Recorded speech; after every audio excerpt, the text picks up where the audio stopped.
Pasca libur panjang Imlek, 21 unit pelayanan di Mall Pelayanan Publik Palembang yang mulai kembali beroperasi langsung dipadati warga yang sengaja datang untuk mengurus berbagai keperluan.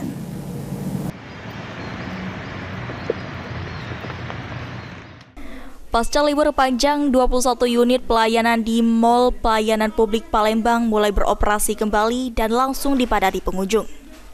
Fungsional analis kebijakan ahli Media MPP Citra Martikalini mengatakan, masing-masing pelayanan yang tersedia sesudah libur panjang diantaranya Disdukcapil, Samsat, dan Kesbangpol.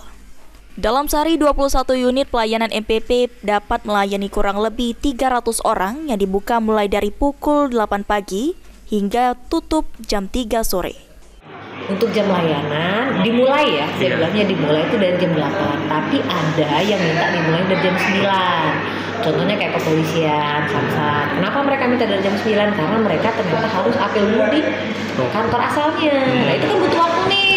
Nah kalau jam 8 terlalu mepet, setengah 8 absen, jam 8 masuk di sini, buru-buru banget kayak balapan dong. Nah jadi mereka minta tahan jam 9. Tapi untuk yang memang ngantornya di sini tidak perlu lapor lagi ke kantor induknya kayak Capil, kayak kami PTSP, kayak gitu kan, siapa lagi Kesbangpol, misalnya seperti itu, mereka jam 8 biasanya udah buka. Jadi terakhir tuh untuk Mall Pelayanan Publik pelayanannya di pasca libur panjang masih buka ya Bu ya? Ada yang buka ya. Terima kasih.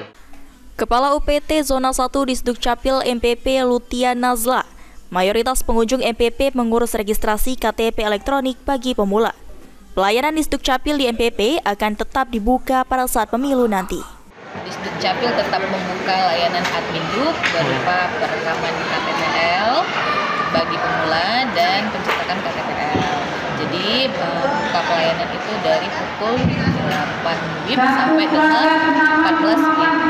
Jadi masyarakat Kota Palembang yang ingin mengurus dokumen-dokumennya berupa KTP silakan datang pada hari Rabu tanggal 14 Februari 2024. Hafid Zainul, PAL TV.